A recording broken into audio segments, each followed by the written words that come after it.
مضل له ومن يضلل فلا هادي له ونشهد أن لا إله إلا الله وحده لا شريك له ونشهد أن سيدنا وسندنا ونبينا وحبيبنا وحبيب ربنا وطبيبنا ومولانا محمدا عبده ورسوله أما بعد عن أبي سعيد الخدري رضي الله تعالى عنه قال قلنا يوم الخندق يا رسول الله هل من شيء نقوله فقد بلغت القلوب الحناجر قال نعم اللهم استر عوراتنا وآمن روعاتنا قال فضرب الله وجوه أعدائه بالريح هزم الله بالريح رواه أحمد. عن أبي موسى رضي الله تعالى عنه أن النبي صلى الله عليه وسلم كان إذا خاف قوما قال اللهم إنا نجعلك في نحورهم ونعوذ بك من شرورهم رواه أحمد وأبو داود. عن ابن عباس رضي الله تعالى عنهما أن رسول الله صلى الله عليه وسلم كان يقول عند الكرب لا إله إلا الله العظيم الحليم لا إله إلا الله رب العرش العظيم لا إله إلا الله رب السماوات ورب الأرض رب العرش الكريم رواه البخاري ومسلم. عن أنس رضي الله تعالى عنه قال كان النبي صلى الله عليه وسلم إذا كربه أمر يقول يا حي يا قيوم برحمتك أستغيث وقال ألظوا بيا ذا الجلال والإكرام رواه الترمذي. عن أسماء بنت عميس رضي الله تعالى عنها قالت لي النبي صلى الله عليه وسلم ألا أعلمك كلمة تقولينهن عند الكرب الله الله ربي لا أشرك به شيئا رواه أبو داود.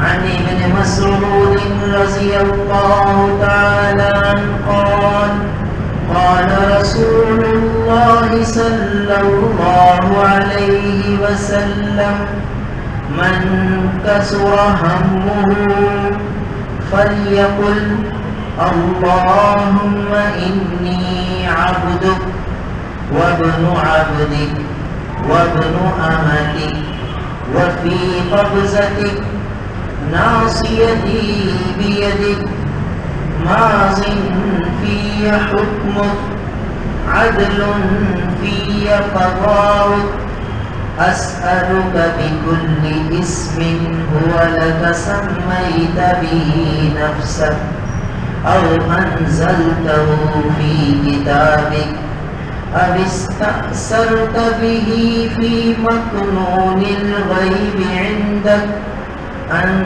تجعل القرآن العظيم ربيع قلبي وجلاء همي وغمي ما قالها عبد قط إلا أذهب الله همه وأبدله به فرجا رواه رزين أو كما قال عليه الصلاة والسلام. میرے محترم بزرگ اور عزیز بھائی، ہمارے آقا نبی کریم صلی اللہ تعالی علیہ وسلم امت پر بڑے ہی شفیق، بڑے ہی مہربان اور اپنی امت کو ہر لمحے کے اعتبار سے دعائیں سکھا گئے، ہر موقع کے اعتبار سے دعائیں تعلیم فرما گئے کہ کسی موڑ پر، کسی موقع پر، کسی حال میں میری امت کا تعلق اپنے خالق اور مالک سے منقطع نہ ہو، ہر حال میں میری امت کے ہر فرد کا تعلق اپنے رب سے جڑا رہے، اپنے خالق اور مالک سے رابطہ جڑا رہے. اس لیے ہر موقع کی دعائیں تعریف کرو. دیکھیے یہ دنیا جو ہے یہ دار البلا ہے، یہاں ہر وقت آزمائشیں ہیں، ابتلائیں ہیں، امتحانات ہیں، کبھی غم کے حالات ہیں، کبھی خوشی کے حالات ہیں، کبھی پریشانیاں ہیں، کبھی الجھنیں ہیں، کبھی آنے والے حالات کے اعتبار سے اندیشے ہیں، کبھی خوف ہے کہ کیا ہوگا، کیسے ہوگا، کیا کریں گے، کیا ہوگا. اس دنیا میں یہ باتیں ہر آدمی کو پیش آتی ہیں، کوئی بھی اس سے بچا ہوا نہیں، چاہے آج کا دور ہو چاہے صحابہ کا دور، کیونکہ یہ انسان کی طبیعت میں ہے، فطرت میں ہے، اور دنیا کے نظام میں کا ایک حصہ ہے. غم، پریشانی، تکلیفیں، مزاج کے خلاف بات کا پیش آنا، طبیعت کے خلاف حالات کا پیش آنا، ہم جو چاہتے ہیں اس کے خلاف ہو جانا، غم، صدمے، مصیبتیں، بلائیں، آزمائشیں، امتحانات، یہ اس دنیا کا دستور ہے، دنیا کا حصہ ہے،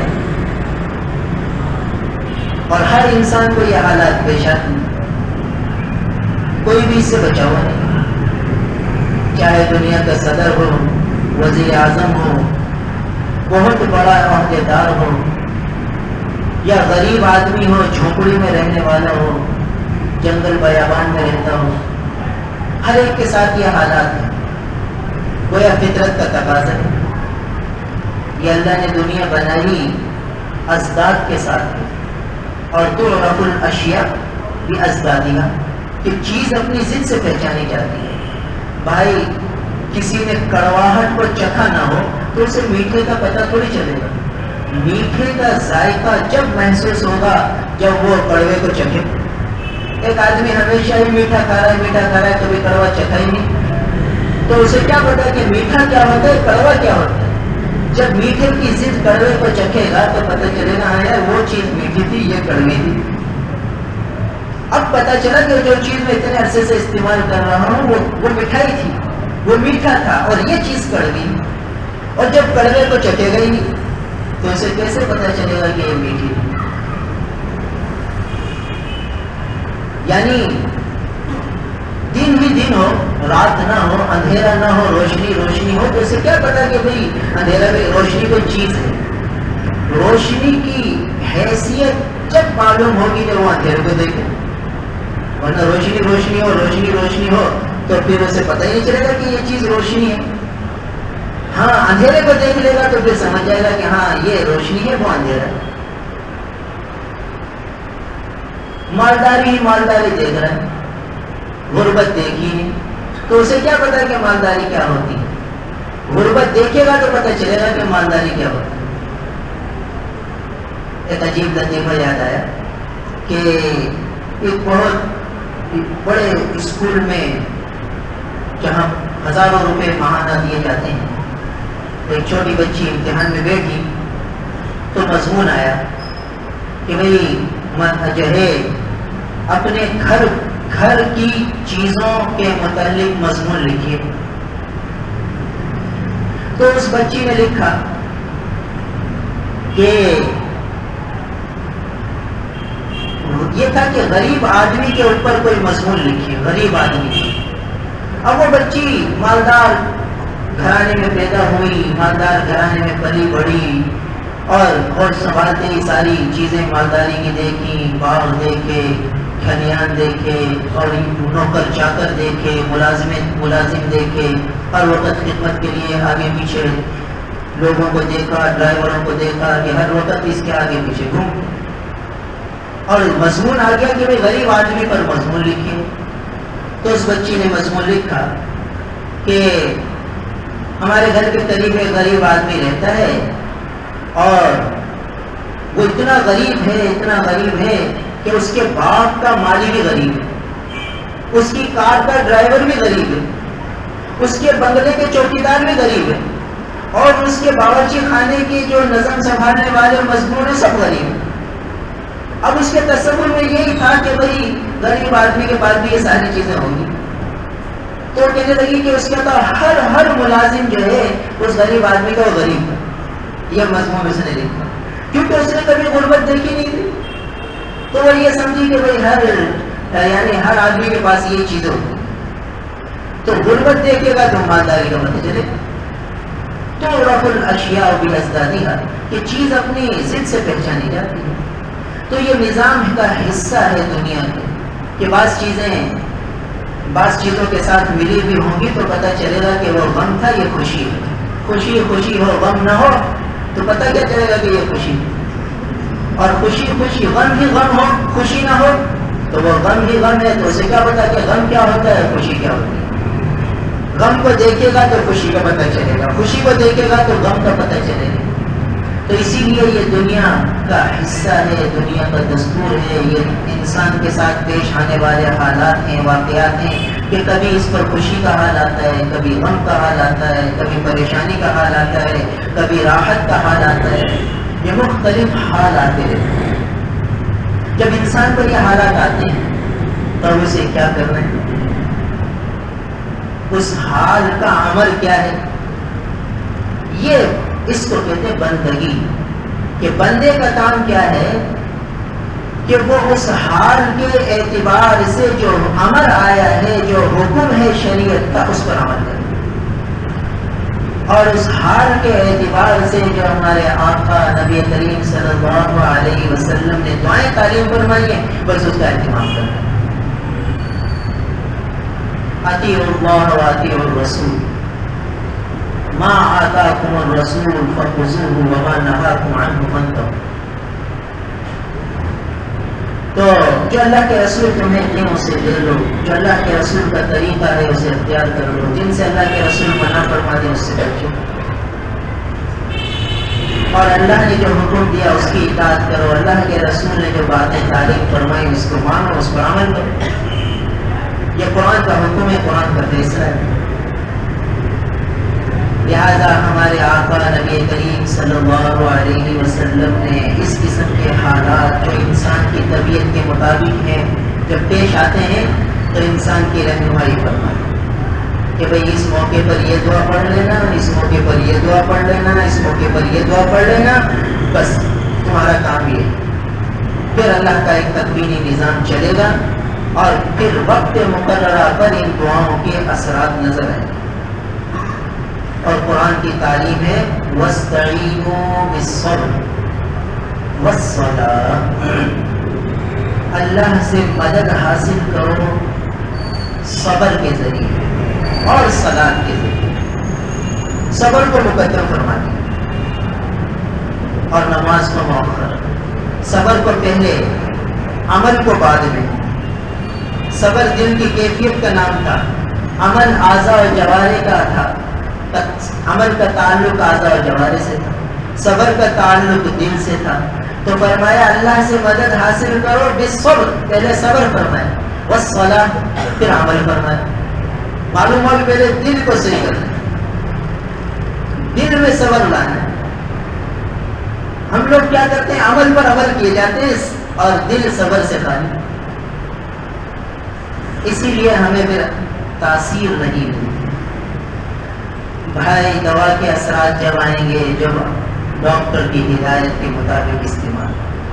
ڈاکٹر نے کہا کہ بھائی یہ طاقت کی دوا ہے اور یہ صرف ایک گولی روز کھائے، آدمی 3 گولیاں روز کھائے تو دست لگے گی، مجھے دست ہی لگیں گے. اس لیے کہ جو تاثیر تھی وہ اس کو ملی نہیں. کیوں نہیں ملی اس دوا کی تاثیر؟ اس لیے کہ اس نے ڈاکٹر کی ہدایت پر عمل نہیں. ڈاکٹر کی ہدایت کے مطابق یہ گولی کھاتا روز ایک، تو پھر اس کو اس گولی کی تاثیر ملتی اور آہستہ آہستہ یہ قوی ہو جاتا، طاقتور ہو جاتا. تو معلوم ہوا کہ جو جیسے ڈاکٹر نسخہ دے اس کے مطابق علاج کرے، اس کے مطابق دوا استعمال کرے. تو ہمارے اللہ نے فرمایا وَاسْتَعِينُوا بِالصَّبْرِ وَالصَّلَاةِ، پہلے صبر، پہلے دل کو صحیح کرو پھر عمل میں لگو. یہ دعائیں یہ بھی عمل کا ایک جز ہے اور اس کے اثرات دل پہ پڑتے ہیں. نماز کا بھی تعلق پھر اس کے اثرات، یعنی یوں سمجھیے کہ جو عمل کرے گا پھر اس کے اثر دل میں آئیں گے. مگر دل کو پہلے صحیح کرنا. تو صبر کس چیز کا نام ہے؟ ہم لوگ عمل کر کر کے ہم اتنی ساری دعائیں مانگ لی، کچھ وہی نہیں. اتنی ساری وظیفے کر لیے، کچھ ہو ہی نہیں رہا. بھائی ایک آدمی کو ٹی بی ہو جاتی ہے تو ڈاکٹر کہتا ہے بھائی یہ 2 سال تمہیں دوا کھانی ہے، اور اگر تم نے 2 سال میں بیچ میں دوا کو چھوڑا نا تو پھر یہ بیماری بہت زیادہ اٹیک کرے گی، بہت زیادہ حملہ کرے گی اور پہلے سے زیادہ ہو جائے گی. تو تمہیں دوا مسلسل لینی ہے، بلا ناغہ لینی ہے، 2 سال لینی ہے، پھر اس کے اثرات ظاہر ہوں. ٹی بی ہے، ایک ظاہری مرض ہے، چھوٹا سا مرض ہے، اس کے لیے 2 سال کی علاج تشخیص کے بعد اور مسلسل لینی ہے، بلا ناغہ لینی ہے، اس کے بعد اس کا اثر ظاہر ہوگا. اور ہم کہتے ہیں کہ بھائی بس ادھر ہم نے دعا مانگی اور بس یہ کام ہو جائے اور نہیں ہو رہا تو پریشان. بھائی یہ بورنگ کرتے ہیں نا تو ایک دن میں پانی نہیں آ جاتا، کتنے دن جا کے پانی آتا ہے. کیسی بھاری مشین چلتی ہے، مسلسل چلتی ہے، مسلسل چلتی ہے، کتنے دن میں جا کے پانی آتا ہے. خود سوچ لیجیے کتنی بجلی خرچ ہوئی اس پہ، کتنی راڈیں استعمال ہوئی، کتنی صلاحیتیں اس پہ لگیں، پھر کہیں جا کے پانی آیا. ایک کدال مارنے سے پانی تھوڑی آ جاتا ہے. تو اگر ایک آدمی ایک دن یہ مشین چلا لے اور پانی نہ آئے تو کہ یار میں نے تو مشین بھی چلائی، بورنگ بھی کرائی، پانی نہیں آیا. بھائی بورنگ کو بورنگ کے طریقے سے کرنا پڑے گا، پھر ضرور پانی آئے. تو جو تعلیمات نبوی ہیں اس کے مطابق عمل کریں گے اور تاثیر ملے گی نا. تو قرآن نے فرمایا کہ وَاسْتَعِينُوا بِالصَّبْرِ وَالصَّلَاةِ، کہ پہلے صبر ہے. کیا مطلب؟ صبر کس کو کہتے ہیں؟ کہ بھائی جو حال پیش آیا یہ سوچا کہ یہ من جانب ہوا، یہ اللہ کی جانب سے ہے، اور اللہ تعالیٰ کبھی ظلم نہیں فرماتے، اور اللہ تعالیٰ حکیم ہیں، حکمت والے ہیں. تو یہ جو حال میرے لیے آیا ہے بس اس میں حکمت ہی حکمت. اسی میں میرے لیے بہتری ہے، اسی میں میرے لیے خیر ہے، اسی میں میرے لیے سب کچھ، کیونکہ یہ میرے رب کی طرف سے آیا۔ یہ ہے صبر، یہ ہے صبر کا مفہوم، کہ بھئی جو حال پیش آیا تو اس کو من جانب اللہ سمجھو۔ جب من جانب اللہ سمجھ لیا تو آدھے سے زیادہ تکلیف تو ویسے ہی دور ہوگی۔ اور جی بات ہمارے حضرت ایک شیخ نے بتائی کہ حضرت مفتی تقی عثمانی صاحب مدثر العلی ایک دفعہ بیمار ہوئے تو ہاسپٹل میں داخل ہو گئے۔ حضرت شیخ الحدیث مولانا صاحبان محمود صاحب رحمۃ اللہ تعالی علیہ رحمۃ واسعہ ان سے ملنے گئے عیادت کے لیے۔ تو حضرت مفتی صاحب مدثر العلی نے فرمایا کہ حضرت ویسے تو اللہ کا شکر ہے، جو حال اللہ کی طرف سے آیا ہے اس پر خوش ہیں، مگر یہ ہے کہ سارے معاملات چھوٹ گئے، جو بھی اتنے دین کی خدمتوں میں لگے ہوئے ہوتے تھے، سارا دن 24 گھنٹے اللہ کے دین کی خدمت میں لگے، تو حضرت وہ سب چھوٹ گئے۔ اس کا افسوس ہوتا ہے۔ فرمایا رہے میاں یہاں بستر پر پڑے پڑے بھی اللہ اللہ کر ہی رہے ہو، جو اللہ اللہ کی توفیق مل رہی ہے تو آخرت کی تیاری تو جاری ہے۔ بھئی جو لکھنا پڑھنا کرتے ہو وہ بھی مقصود رضا الہی ہے، اور بستر پر پڑے اللہ اللہ کر رہے ہو یہ بھی رضا الہی ہے۔ آخرت کی سرمایہ تو اکٹھا ہو ہی رہا ہے، بس طبیعت میں بشاشت آ گئی اور بے چینی دور ہوئی، وہ افسوس ہی ختم ہو گئی۔ یہ ہے صبر، اس کو کہتے ہیں کہ اب اللہ کی رضا پہ راضی رہیے کہ جو حال آیا من جانب اللہ، تو پھر گھبراہٹ نہیں ہوگی، پریشانی نہیں ہوگی، صدمہ نہیں ہوگا۔ آدمی اس کی وجہ سے جو ہے اس کی نیندیں نہیں اڑیں۔ آج کل آپ اپنے ماحول کو دیکھ لیں، تھوڑے سے حال آتا ہے، تھوڑی سی پریشانی، تھوڑی سی تکلیف، اس تھوڑی سی کو اپنے اوپر اتنا مسلط کرتے ہیں، اتنا مسلط کرتے ہیں، اتنا مسلط کرتے ہیں کہ بہت بڑی لگتی ہے، اور یوں لگتا ہے کہ جیسے سب سے بڑی مصیبت تو میرے پر ہی ہے۔ ہر ایک کی مصیبت چھوٹی لگتی ہے، میری مصیبت مجھے بڑی لگتی ہے، کیونکہ اس چھوٹی سی کو میں نے بہت بڑا سمجھا، اور بہت بڑا اس لیے سمجھا کہ اس کو میں نے یوں سمجھا کہ کیوں آ گئی، یہ کیوں آ گئی، یہ کیوں آ گئی، یہ بے صبری ہے، اس کو بے صبری ہے۔ اور یہ کہ یہ من جانب اللہ ہے، یہ ان کا عطیہ ہے، ان کی عطا ہے۔ جب ان کی عطا ہے تو بھائی ٹھیک ہے، ان کی عطا ہے تو بالکل ٹھیک ہے، حکیم کی عطا ہے تو اس میں حکمت، اسی میں میرے لیے خیر ہے، اسی میں بہتری ہے۔ تو ایک تو یہ صبر، اس کے بعد پھر عمل میں قرآن تعلیم، نماز کے ذریعے اللہ کی مدد حاصل کرو، اور پھر نبی کی تعلیم، دعاؤں کے ذریعے اللہ کی مدد لے لو، پھر اثرات آئیں گے، پھر تاثیر ہوگی۔ تو یہ دعائیں ایسے ہی حالات کے لیے ہیں، یہ بھی ہمارے آقا کی سیرت ہے، یہ بھی ہمارے آقا کی زندگی کا بہت بڑا حصہ ہے جو آج ہم سب بھول گئے۔ یعنی نبی نے جو تعلیم دی تھی، جس کا تعلق عمل سے تھا، جس کا تعلق اختیار کرنے سے تھا، اسے ہم بھول گئے۔ ہم آج نبی کی محبت میں جان دینے کو تیار ہیں، مگر نبی کی محبت میں ان دعاؤں کو یاد کرنے کے لیے تیار ہیں، نبی کی ان تعلیمات پر عمل کے لیے تیار ہیں، کیونکہ عمل کا تعلق تو روز سے، صبح اٹھو اور رات تک عمل ہی عمل، رات تک دعائیں دعائیں، ہر موقع کی دعائیں، ہر موقع کی دعائیں۔ تو یہ تو ہے نفس پہ مشکل، اور جان دینا ایک لمحے میں مر جائے گا تو اسی دنیا میں چلا جائے گا، بس پھر ختم۔ تو اس کے لیے تیار ہے، اس کے لیے تیار ہے۔ تو بہرحال یہ دنیا دار المحن ہے، دار البلا ہے، دار المصائب ہے، دار الآزمائش ہے۔ یہاں ایک غم آتا ہے تو پھر خوشی آتی ہے، پھر غم آتا ہے، پھر خوشی آتی ہے، بیماری آتی ہے، پھر صحت آتی ہے، پھر بیماری آتی ہے، پھر صحت آتی ہے۔ صحت مل جاتی ہے تو بیماری کا دھڑکا لگا رہتا ہے، بیمار ہو جاتا ہے تو صحت کے لیے تڑپتا رہتا ہے۔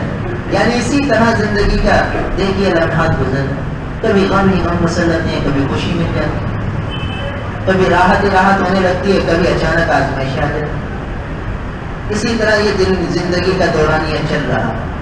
تو اب ہمارے لیے حکم یہ ہے کہ جو حال آئے اس کا حکم پوچھنا ہے کہ شریعت میں اس کا حکم کیا ہے, اس حال میں میرے لیے شریعت کی رہنمائی کیا ہے, مجھے کیا اختیار کرنا. اور ہمارے آقا نبی کریم صلی اللہ علیہ وسلم کی مبارک دعائیں کون سی, بس اس کو اختیار کریں, اس کے بعد مطمئن ہو جائیں.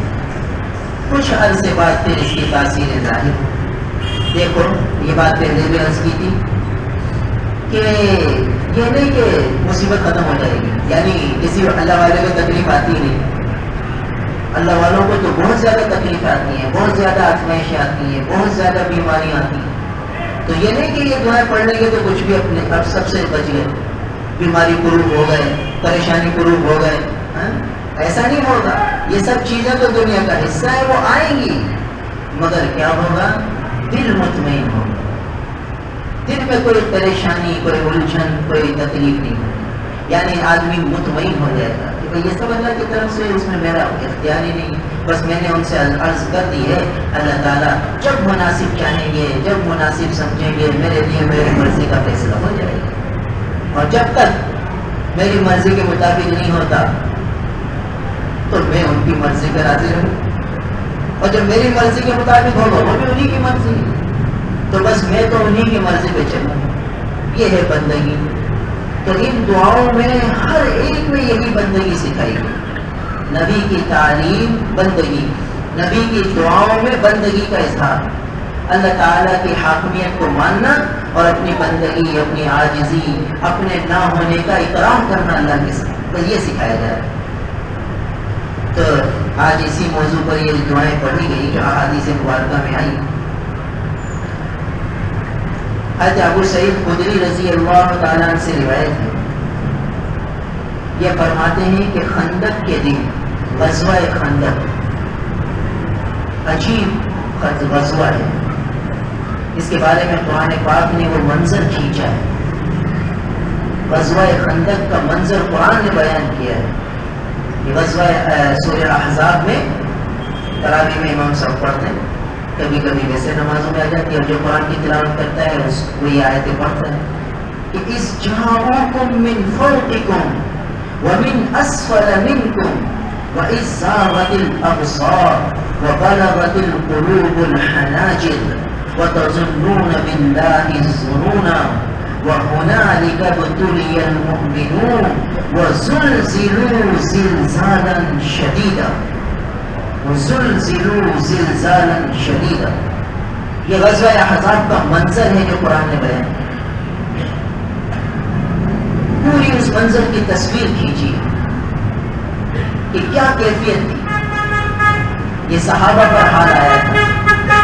اللہ کا شکر ہے, اللہ کا احسان ہے, ہم میں سے کوئی بھی ایسا نہیں ہوگا جس پر کبھی ایسے حالات آئے. ہم میں سے ہر ایک پریشانیوں میں گھرا ہوا ہے, حالات کا شکار ہے, کوئی نہ کوئی پریشانی صدمہ ہم میں سے ہر ایک کو ہے. مگر جو کیفیت قرآن یہ بیان کر رہا ہے, اللہ کا شکر ہے, ان سے کسی کو بھی نہیں. تو صحابہ پر تو یہ حال آیا. کیا حال تھا کہ مدینے کا دفاع کرنا تھا, سارے اطراف عرب کے قبائل جمع ہو گئے. مشرکین مکہ نے ایک چال چلی, قبائل عرب کو جمع کیا اور اس جو ہے مسلمانوں کی قوت کو ختم کرنے کا فیصلہ کر, اور ایک لشکر جرار لے کر مدینے میں آ گئے اور مدینے کے یہودیوں کو بھی تیار کر دیا جو مدینے کے اندر تھے.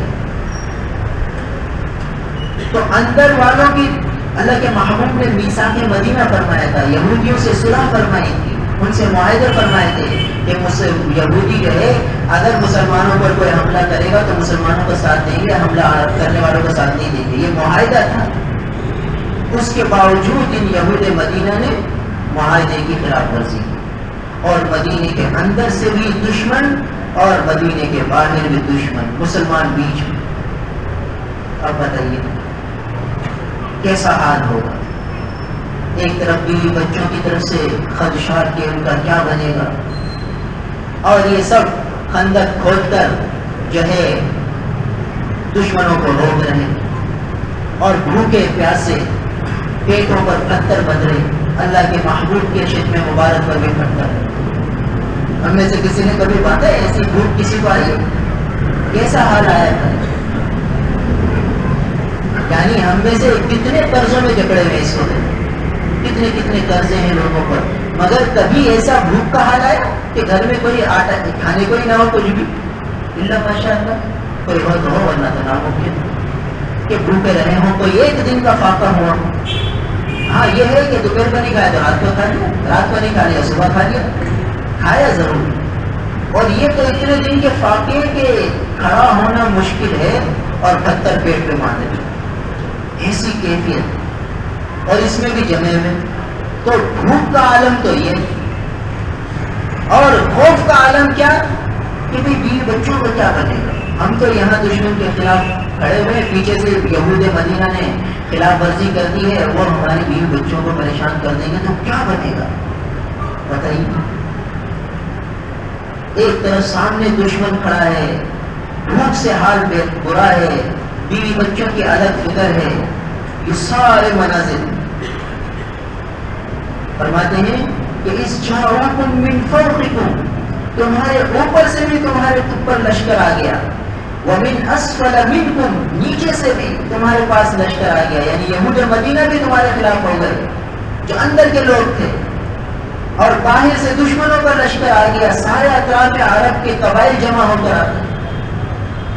وَإِذْ زَاغَتِ الْأَبْصَارُ، آنکھیں پھٹی کی پھٹی رہ گئی. خوف کے عالم میں کیا ہوتا ہے؟ آنکھیں کھلی رہ جاتی، آدمی دہشت زدہ ہو جاتا ہے، ارے کیا ہوگا کیا ہوگا.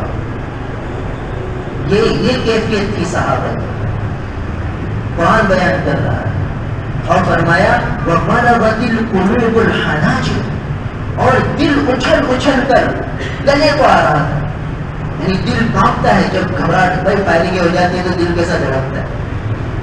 ہم تو گھر میں محفوظ ہوتے ہیں پھر بھی دھڑکتا ہے دل. اور اتفاق سے باہر ہوں اور گاڑی اور فائرنگ ہو جاتی ہے تو آپ دیکھو کیسے موٹر سائیکلیں بھاگتی ہیں، کیسے بھگدڑ مچتی ہے، ایک کے اوپر ایک گرا جاتا ہے. یہ منظر آئے دن ہم دیکھیں بازاروں میں ہو جاتے ہیں. تھوڑی سی فائرنگ ہوئی ہے، اسٹیٹ فائر بھی نہیں ہے، ہوائی فائر ہے، اس کے باوجود کیسے بھگدڑ ہوتی، اور 2-3 فائر ہیں تو پورا بازار آنن فانن سناٹا ہو جاتا. تو صحابہ کے سامنے وہیں آگے بھی تلوار پیچھے بھی تلوار، آگے بھی دشمن پیچھے بھی دشمن، بھوک سے حال برا. تو بلغت القلوب الحناجر وتظنون باللہ الظنونا، اور تمہیں اور شیطان کے وسوسے، اور شیطان وسوسے ڈال رہا ہے. کیا وسوسے؟ دیکھو اگر اللہ ہوتا تو آتا نا تمہاری مدد کو، کہاں گیا تمہارا رب، کہاں گیا تمہارے رسول کے وعدے. وتظنون باللہ الظنونا، اور گمان کرنے لگے، شیطانی وسوسے تمہیں پریشان کرنے لگے. اب دیکھیے یعنی آگے بھی دشمن پیچھے بھی دشمن، بھوک سے برا حال، اور دل کی کیفیت یہ کہ شیطان حملے کر رہا ہے کہ رب ہوتا تمہارا، اللہ ہوتا تو آتا نا آج میدان میں. دیکھ پھنسا دیا تم کو تمہارے رسول نے، اب سوائے موت کے کچھ بھی نہیں. وَتَظُنُّونَ بِاللَّهِ الظُّنُونَ، اللہ کے متعلق تم مختلف گمان کرنے لگے، یعنی تمہارے دلوں میں وسوسے آنے لگے. دیکھیے ایسی خطرناک کیفیت، کیسا حال آیا تھا صحابہ کا. اور پھر اللہ فرما رہے ہیں هُنَالِكَ ابْتُلِيَ الْمُؤْمِنُونَ، اس وقت ایمان والوں کو آزمایا گیا. آزمائش آئی ایمان والوں کی. کون تھے ایمان والے؟ صحابہ کرام. کن؟ اور اللہ کے رسول کی موجودگی میں یہ حال آیا. هُنَالِكَ ابْتُلِيَ الْمُؤْمِنُونَ، ایمان والوں کی ایسی آزمائش کی جاتی ہے، ایسا جانچا جاتا ہے، ایسا پرکھا جاتا ہے. وَزُلْزِلُوا زِلْزَالًا شَدِيدًا، اور تمہیں خوب جھنجھوڑا گیا. بھائی کسی پر غصہ ہوتا ہے آدمی تو اس کو جھنجھوڑتا ہے، جواب دے تو جواب دے، غصے میں اس کو جھنجھوڑ دے، اور وہ آدمی پریشان ہو جاتا ہے، آخر کو وہ اگلتا ہے کیوں نہیں کرنا ہو. تو یہ زلزلوا زلزالا شدیدا، تمہیں خوب جھنجھوڑا گیا. یہ سب آزمائش تھی اور یہ کامیاب ہو گئی. ایمان والے صحابہ کرام رضوان اللہ تعالی علیہم اجمعین اس حالت میں کامیاب ہوئے. اب جب یہ حال آیا تو ابو سعید خدری رضی اللہ تعالیٰ عنہ فرماتے ہیں کہ جب یہ کیفیت ہو گئی تو اب ان کے پاس اللہ کے رسول کی ہستی تھی، تو ان کے پاس چلے گئے کہ ہم کیا کہیں ایسے موقع پر. ایسی گھبراہٹ کا عالم ہے, ایسی دہشت اور وحشت کا عالم ہے. ہم اپنے حالات کو, اپنی خوف کو, اپنی دہشت کو, اپنی وحشت کو اور صحابہ کے اس حال کا موازنہ کریں تو ہم اپنی زندگی میں کبھی بھی ایسی خوفناک حالت نہیں ہے الا ماشاء اللہ. کوئی کہہ سکتا ہے کہ ہاں اس سے زیادہ میری تھی یا اتنی تھی؟ ہے صحیح پریشانیاں, مگر ایسی پریشانی تو نہیں تھی جیسی ان کو آئی. قرآن خود کہہ رہا ہے کہ ان کو ہم نے جھنجھوڑا اور اچھی طریقے سے ان کی آزمائش ہوئی. تو ایسے عالم میں یہ حضرت ابو سعید خدری رضی اللہ تعالیٰ عنہ فرماتے ہیں کہ قلنا یوم الخندق یا رسول اللہ هل من شیء نقوله. اللہ کے محبوب کو ایسے جملے ہوں, کوئی ایسے کلمات ہوں, کوئی ایسی دعا ہو, کوئی ایسا وظیفہ ہو جسے ہم اس موقع پر کہہ لیں. یہ تھی صحابہ کی شان, ہر معاملے میں اللہ کے رسول سے پوچھنا. تو آج بھی یہی, ہر حال میں اللہ کے رسول کی تعلیمات کو دیکھنا, اللہ کے رسول نے جو فرمایا بس وہ کرنا. تو صحابہ کی زندگی یہی. تو آئے حضور کے پاس کہ کوئی وظیفہ, کوئی دعا, کوئی کلمات. هل من شيء نقوله فقد بلغت القلوب الحناجر. کہ ہمارے تو کلیجے منہ کو آ چکے ہیں, ایسا حال آ چکا ہے, وہ ہمارے کلیجے منہ کو آ گئے. کوئی کلمات ایسے ہیں جو ہم کہہ لیں. اس پر اللہ کے محبوب نے فرمایا کہ نعم, ہاں ہاں, ایسے موقع کے لیے بھی کلمات ہیں. وہ کیا ہیں؟ بس دو جملے, اللہم استر عوراتنا وآمن روعاتنا. دو جملے, اللہم استر عوراتنا وآمن روعاتنا. یا اللہ ہماری پردہ پوشی فرمائیے, ہماری پوشیدہ چیزوں کو چھپا لیجیے. عورات کو, عورات کہتے ہیں, سطر کو بھی کہتے ہیں اور چھپانے کی چیزوں کو بھی کہتے ہیں. یا اللہ یہ جو چیزیں آدمی دوسروں پر ظاہر نہیں کرنا چاہتا, تو یا اللہ ہماری پردہ پوشی فرما دیجیے, ہماری ستاری فرما دیجیے. کیا مطلب کہ ہمارے پاس نہ ہتھیار ہے, نہ کھانے کو ہے, نہ مقابلے کی طاقت ہے, اور ایسے حالت میں دشمن اگر یہ سمجھے گا کہ ان کے پاس کچھ نہیں تو وہ تو حملہ کر ہی دے گا. تو آپ ہماری جو ہے اس کیفیت پر پردہ ڈال دیجیے. اب کیا ہوا؟ اور دوسری بات یہ فرمائی وآمن روعاتنا. اللہ جو ہماری گھبراہٹ ہے اس کو امن سے بدل دیجیے. جو ہمیں گھبراہٹ ہو رہی ہے, جو ہمیں خوف اور اندیشے آ رہے ہیں, اس کو امن سے بدل دیجیے. یہ دو کلمات اللہ کے محبوب نے سکھا دیے صاحب کہ اللہم استر عوراتنا وآمن روعاتنا. بس اب یہ کلمات ہر حال کے لیے.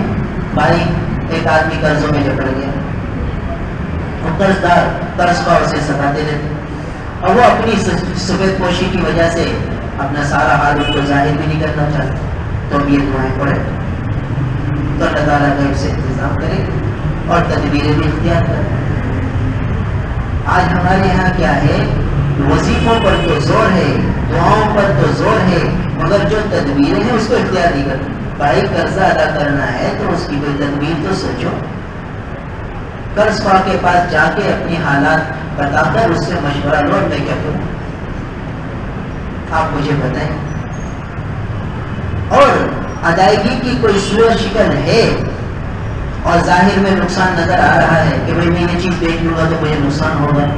بھائی قرض خواہوں کا تقاضا ہے, بیچو, فارغ کرو.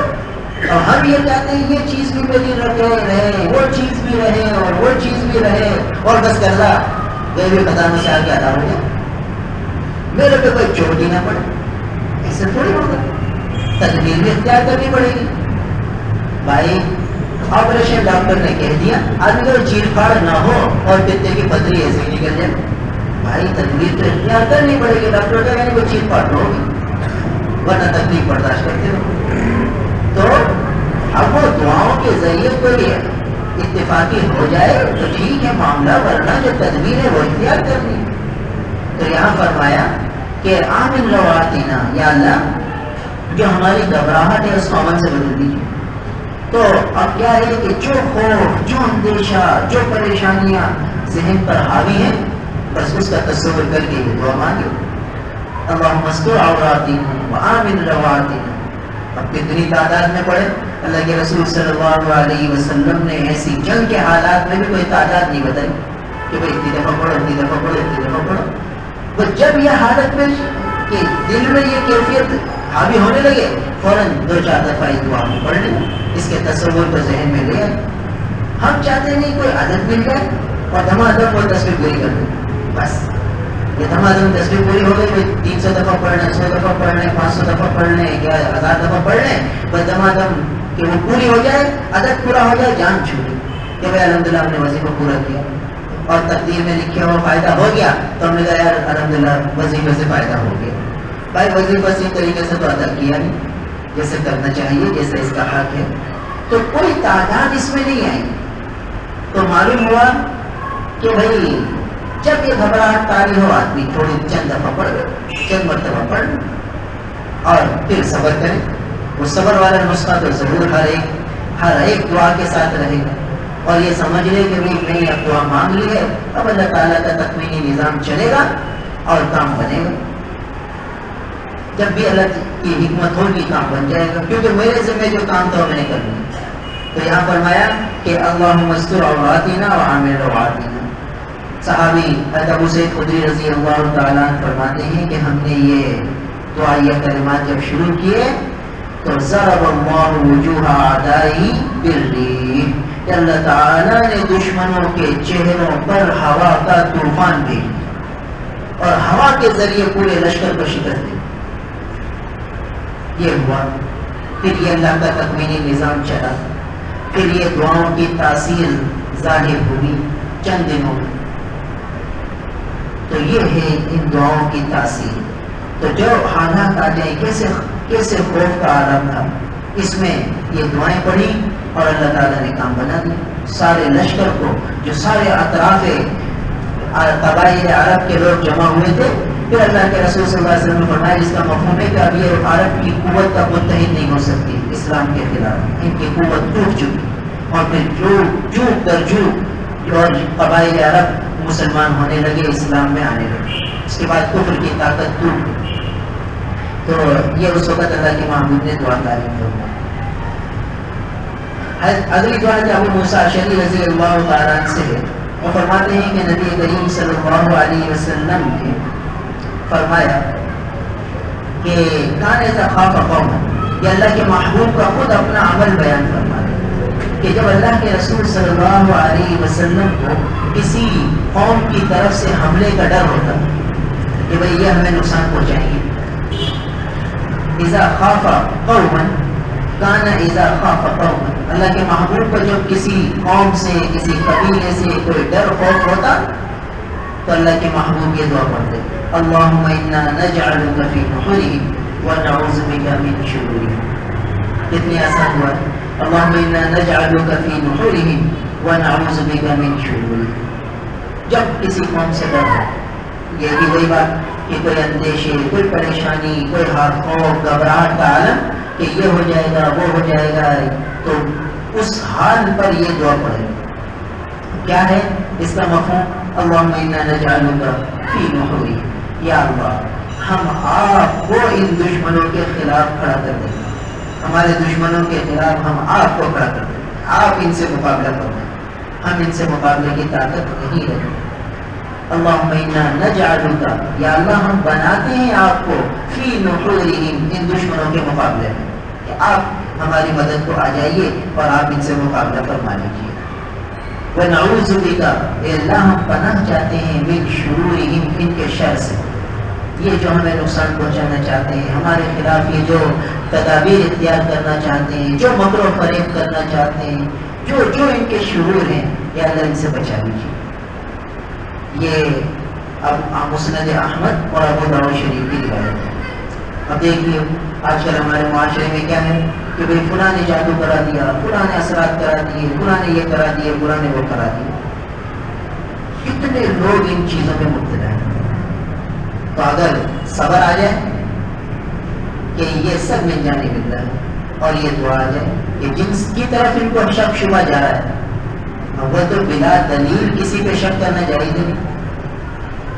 دلیل ہے نہیں, آپ یہ سمجھ رہے ہیں کہ وہ ان کی طرف سے ان کی طرف سے, آپ کے پاس کیا دلیل ہے؟ جب دلیل نہیں ہے تو ان کو آپ مجرم سمجھ رہے ہیں, ان کو یہ سمجھ رہے ہیں کہ انہی کی طرف سے یہ ہوا ہے, یہ جائز تھوڑی ہے.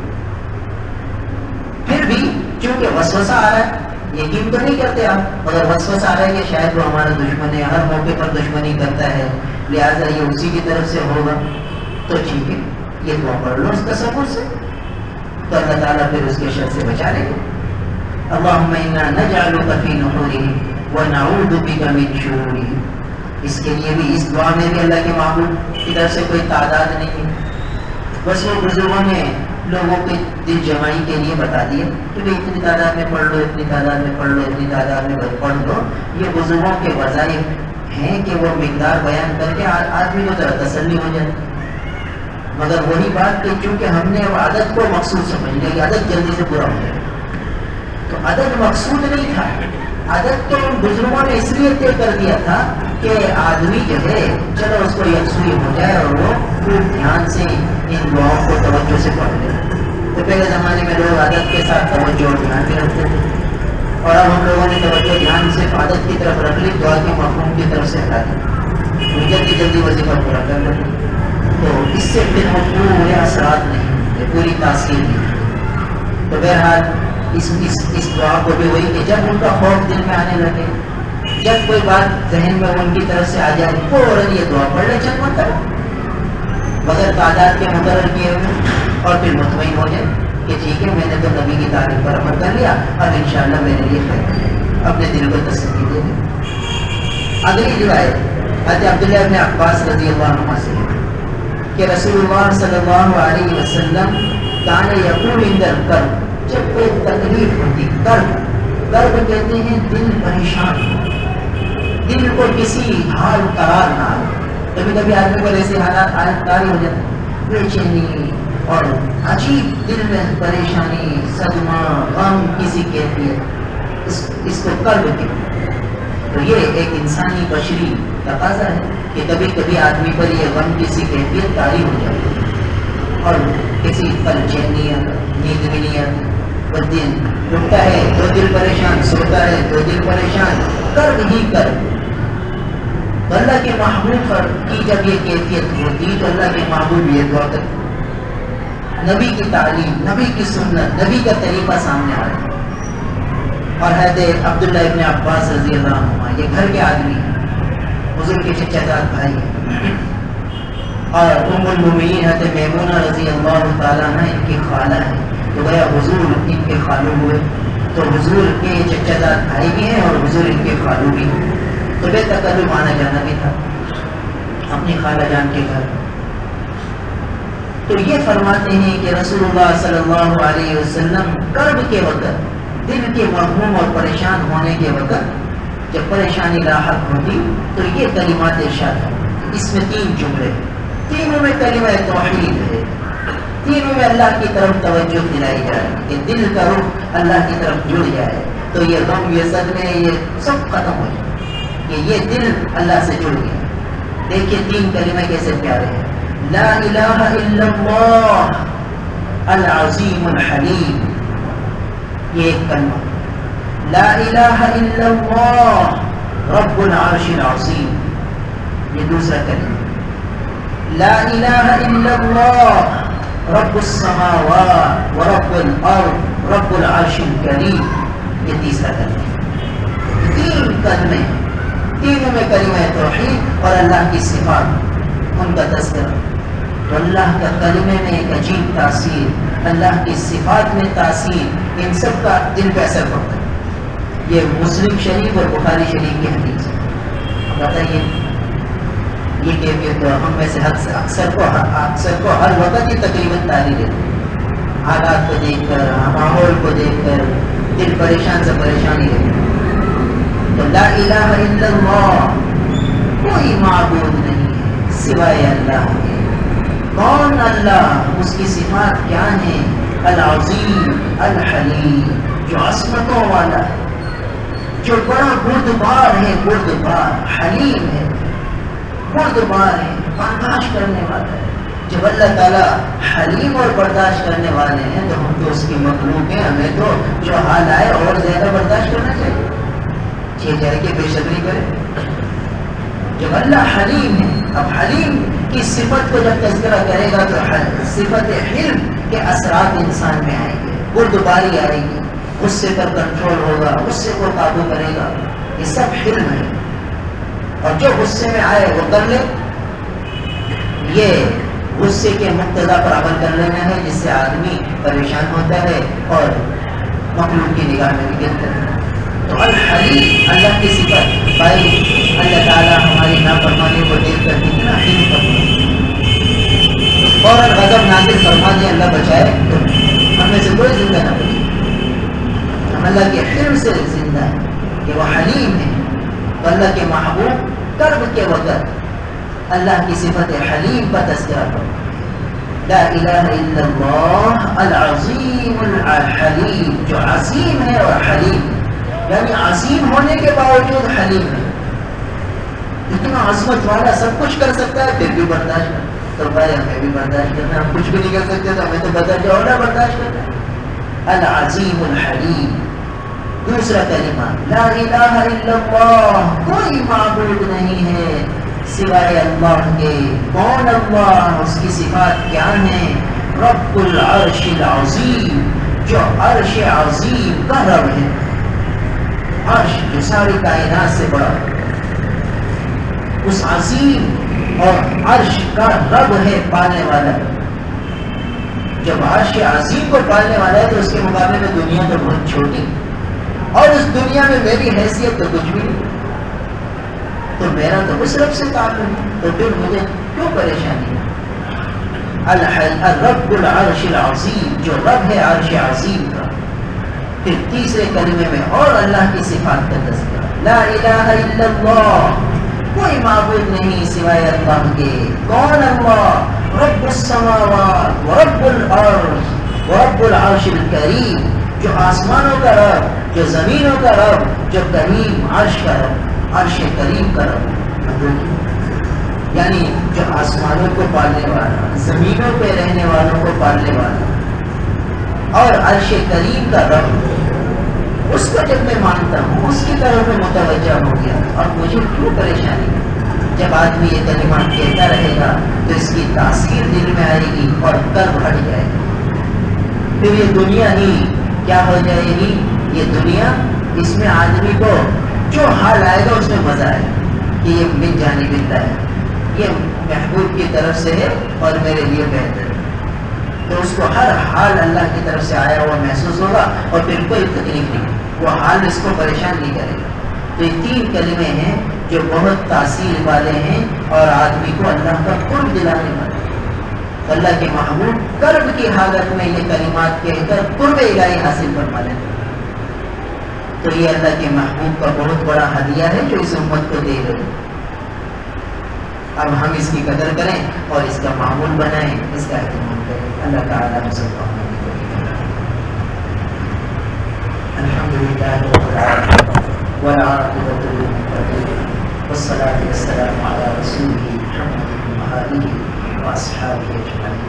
اللهم لك الحمد ولك الشکر، اللهم لك الحمد كله ولك الشکر كله۔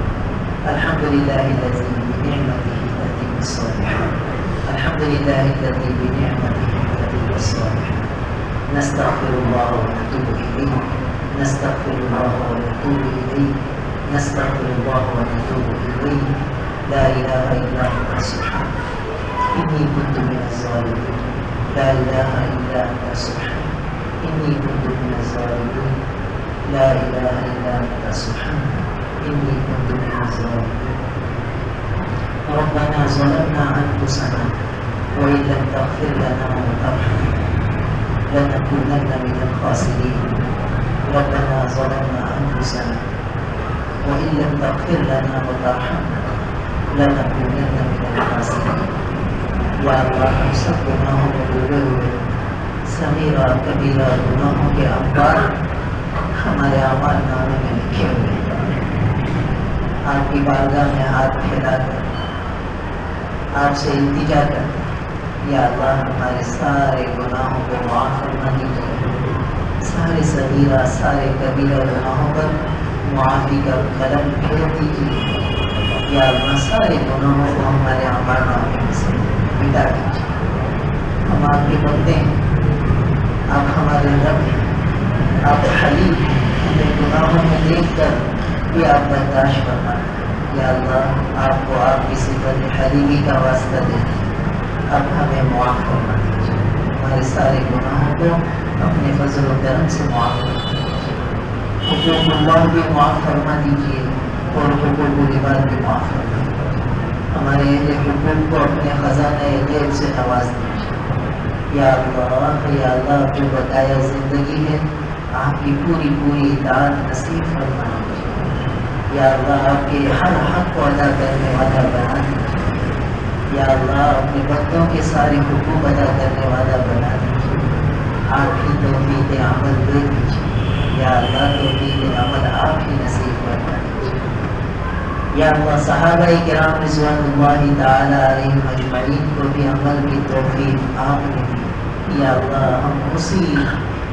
اسی رحمت کاملہ کے واسطے سے آپ سے التجا کر ہمیں بھی توفیق عمل نصیب فرما دیجیے، ہمارے مقدر میں بھی اعمال صالحہ کا بہت بڑا ذخیرہ لکھ دیجیے، یا اللہ اپنے فضل سے ہمارے سارے کبیرہ صغیرہ گناہوں کو معاف فرما دیجیے اور اعمال صالحہ کا بہت بڑا ذخیرہ ہمارے اعمال میں لکھ دیجیے، یا اللہ آپ کے بندوں کے سارے حقوق ادا کرنے کی ہمیں توفیق عطا فرما دیجیے، قدم قدم پر ہماری دستگیری فرما دیجیے، ہماری تربیت فرما دیجیے، ہماری اصلاح فرما دیجیے، یا اللہ ہمارے آقا نے ہم پر بڑی شفقتیں فرمائی، آپ ہمارے آقا کو پورا بدلہ عطا فرمائیں، پوری جزائے خیر عطا فرمائیں، ہمارے آقا جو ہمارے لیے توبے ہر طرف پر ہم پر کروڑوں رحمتیں برسائیں،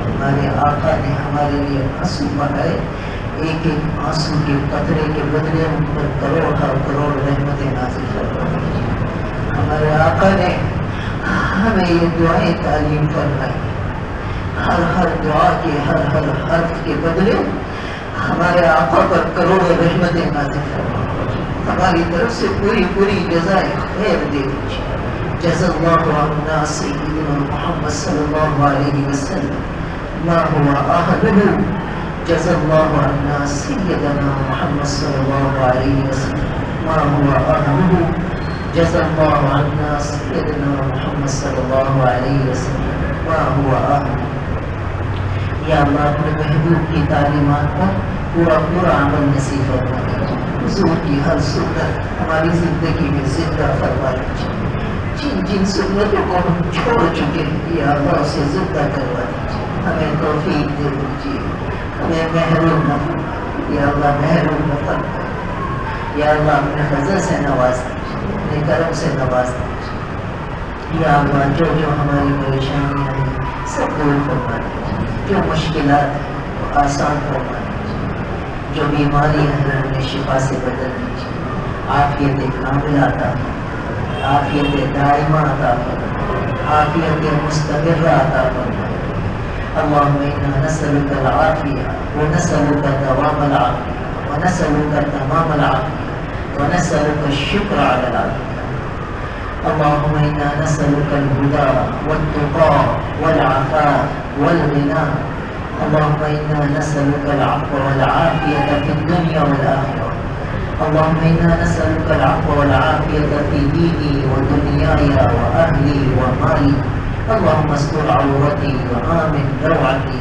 اللهم احفظني من بين يدي ومن خلفي وعن يميني وعن شمالي ومن فوقي، وأعوذ بعصمتك أن أغتال من تحتي، نستغفر الله ونتوب إليه، نستغفر الله ونتوب إليه، نستغفر الله ونتوب إليه، اللهم اغفر لحينا وميتنا وشاهدنا وغائبنا وصغيرنا وكبيرنا وذكرنا وأنثانا، اللهم من أحييته منا فأحييه على الإسلام ومن توفيته منا فتوفه على الإيمان. یا اللہ ہمارے اکابر مشائخ اساتذہ والدین میں سے جو دنیا سے رخصت ہو چکے ان کی قبروں کو نور سے بھر دیجیے، ان پر کروڑوں رحمتیں نازل فرما دیجیے، ان کی قبروں پر انوار کی بارش فرما دیجیے، ہمیں ان کا صدقہ جاریہ بنا دیجیے. ہمارے اکابر مشائخ اساتذہ والدین میں سے جو حیات ہیں ان کی عمروں میں برکتیں دے دیجیے، عافیت کے ساتھ صحت کے ساتھ ان کا سایہ ہم پر سلامت رکھیے. یا اللہ امت مسلمہ کے لیے جو رونے والے ہیں ان کے عمروں میں برکتیں دے دیجیے، ان کا سایہ امت پر سلامت رکھیے. یا اللہ دشمنان اسلام کی سازشوں کو ناکام بنا دیجیے. اللہم انا نجعلک فی نحوری ونعوذ بک من شروری.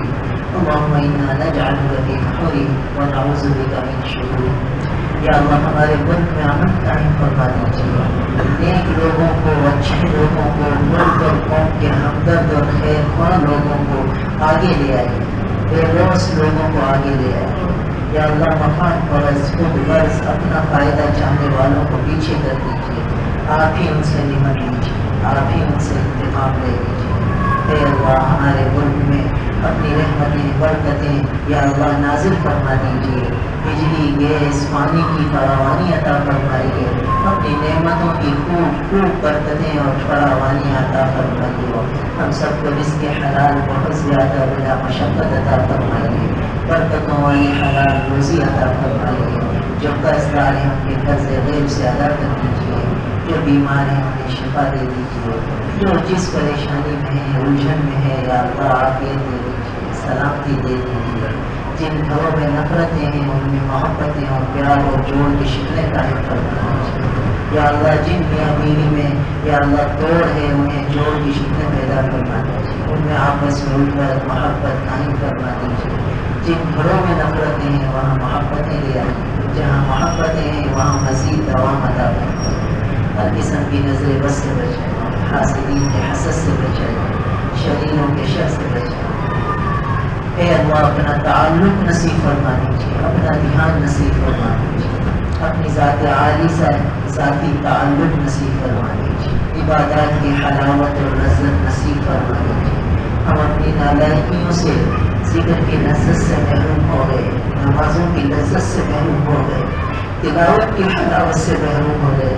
ہمیں معاف فرما دیجیے، ہمیں پھر سے ان لذتوں سے آشنا کر دیجیے جیسے صحابہ ان کی لذتوں سے آشنا ہوئے. اے اللہ ہمیں بھی پھر سے ان اعمال صالحہ کی لذتوں سے آشنا کر دیجیے. یا اللہ محرم فرمائیے، یا اللہ محرم فرمائیے. ہماری دعاؤں کو اپنی رحمت کاملہ کے صدقے اپنے پیاروں کے صدقے قبول فرما دیجیے. اللہم انا نسألک من خیر ما سألک منہ نبیک محمد صلی اللہ علیہ وسلم ونعوذ بک من شر ما استعاذک منہ نبیک محمد صلی اللہ علیہ وسلم. انت المستعان وعلیک البلاغ ولا حول ولا قوة الا باللہ. وصلی اللہ تعالی علی خیر خلقہ